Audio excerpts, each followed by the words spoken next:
Welcome back to this new inspirational video. Today I wanted to go on with chapter 10 from the book The Science of Being Great, called Idealization. Now, idealization simply means we need to have an ideal for which we want to go. Because without an ideal, well, where are you going to go? What are we going to become great at? Don't downplay your own dreams of an ideal life. You have to embrace them from within. You have to look within yourself. Be true to your heart.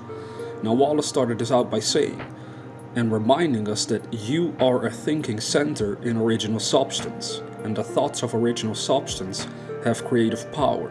Whatever is formed in this thought and held as a thought form must come into existence as a visible and so-called material form, and a thought form held in thinking substance is a reality.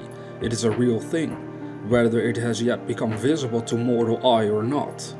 This is a fact that you should impress upon your understanding, that a thought held in thinking substance is a real thing, a form, and has actual existence, although it is not visible to you.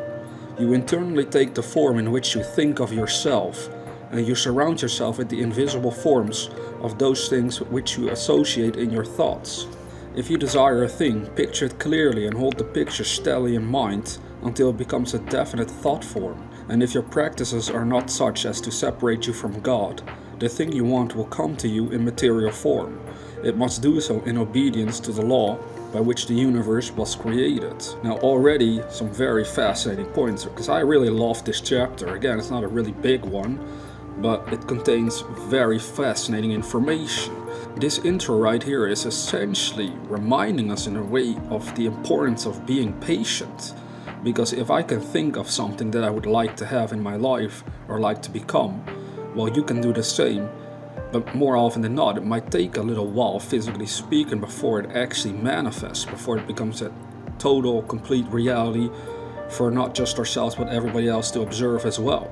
And it's this process from the thought turning into a physical form that we need to be patient with. Because if we're not, we always tend to have all these negative thoughts then come into our minds that will get us off track. This is actually what happens to most people's dreams. They are aware of the dream, but because they can't see how it can happen or it doesn't seem to happen fast enough, then they give up on them. You see what's happening here? Well, as Wallace is saying, we have to remember that by holding a thought, it has an actual spiritual existence already. It is a real thing. It has actually occurred on an invisible side of life, on the spiritual side of consciousness. Now, he also said that if we desire a thing, we have to picture it clearly and hold that picture steadily in mind until it becomes a definite thought form. Now, that simply means that it becomes your habitual way of thinking, that you are habitually thinking about what you want to realize and you idolize it in your mind on a habitual basis. Neville Goddard would, for example, say on this matter that we have to think and imagine what we want until it becomes natural to us, until we feel natural simply thinking about it and imagining as if it was already true.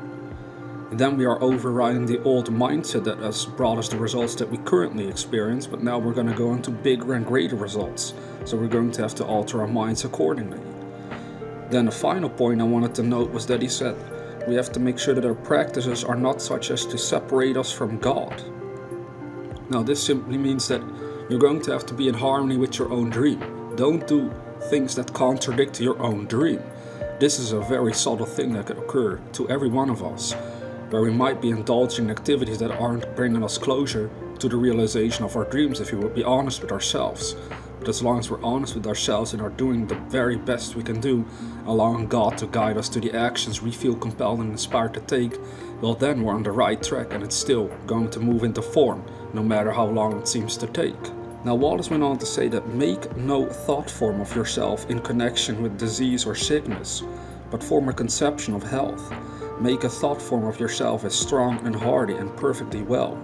Impress this thought form on creative intelligence, and if your practices are not in violation of the laws by which the physical body is built, your thought form will become manifest in your flesh. This also is certain. It comes by obedience to law.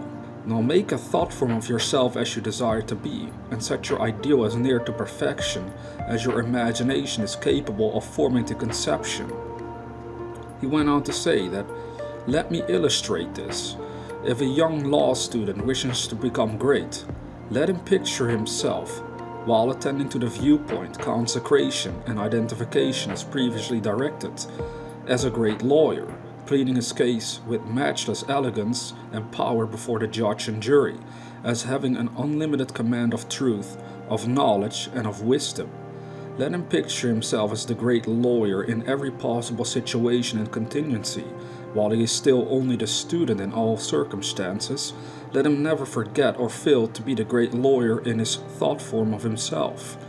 As the thought form grows more definite and habitual in his mind, the creative energies both within and without are set at work. He begins to manifest the form from within, and all the essentials without, which go into the picture, begin to be impelled towards him. He makes himself into the image, and God works with him. Nothing can prevent him from becoming what he wishes to be. This is so powerful because that's how I am living my life, and that's how I suggest you start living your life.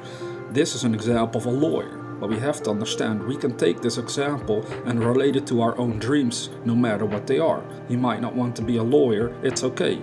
Perhaps you want to be a musician, perhaps you want to start your own business, perhaps you want to be a coach, perhaps you want to do whatever it is, but you're going to have to use the same technique, meaning that you're going to have to see yourself inside your own consciousness or in your own thought forms as being successful at the very thing you dream of doing. You're going to have to dare to see and keep thinking about yourself as being successful in the activities that you would be involved in if your dream were a reality, even though right now you're just a student or you're not really doing it yet. You're working your way towards the realization. You're in this process of idolizing your own dream inside your consciousness so it becomes clearly burned into the depths of your own consciousness and subconscious mind. Therefore, do you see the importance of what we're talking about? With my own dreams, I have to do the same. When I started this channel, I couldn't start it out by instantly doubting in myself and thinking this is never going to go anywhere. All these thoughts that are pretty common for people should be expelled from the mind.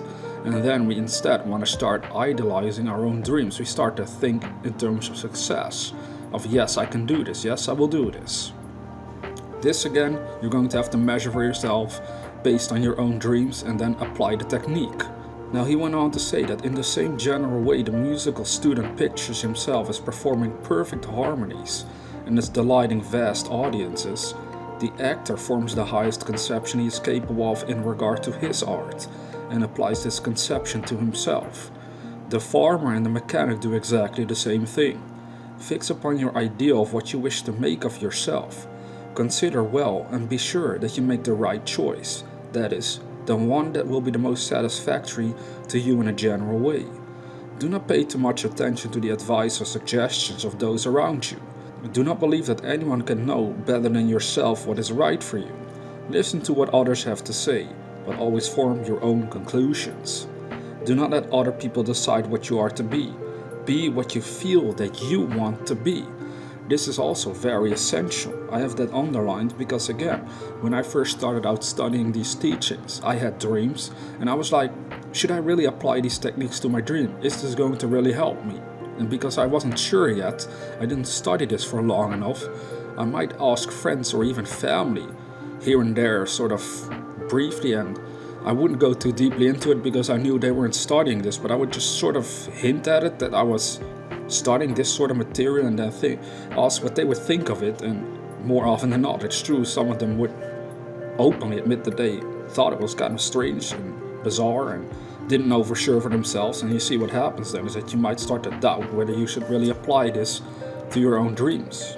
You have to reach a point that you're going to decide for yourself once and for all. Am I going to make use of this material, yes or no? Regardless of what my family or current friends would think.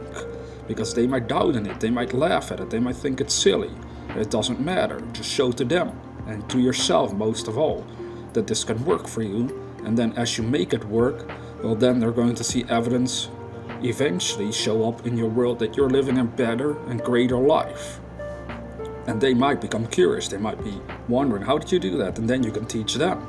That's ultimately how the whole world is lifted up. It's through our own individual lives. Now Wallace went on to say that we should not be misled by a false notion of obligation or duty. You can owe no possible obligation or duty to others that should prevent you from making the most of yourself. Be true to yourself, and you cannot then be false to any man. When you have fully decided what thing you want to be, form the highest conception of that thing that you are capable of imagining, and make that conception a thought form.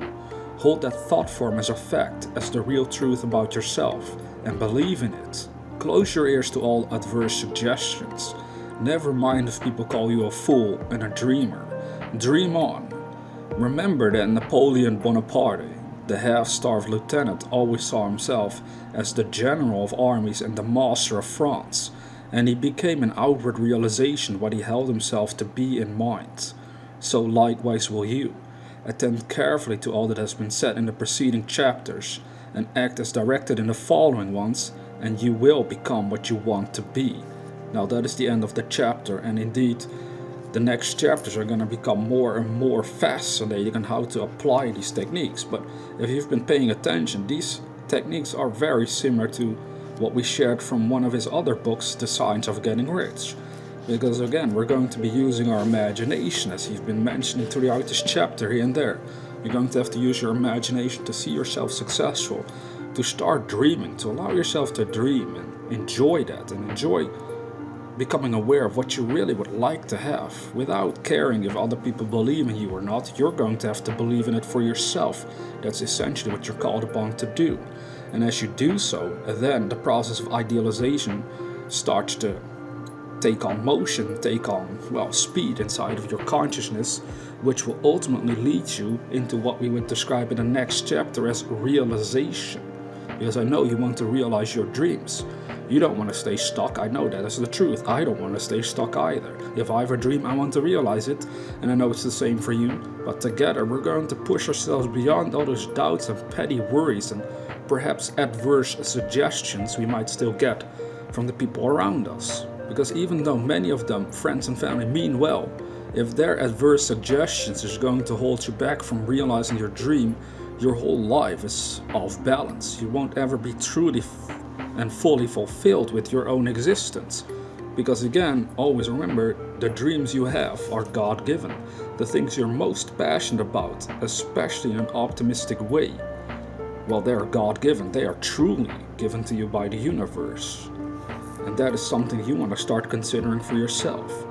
Start having a clear ideal on where you want to go. Because as we said at the intro, without an ideal, well, where are you going to go?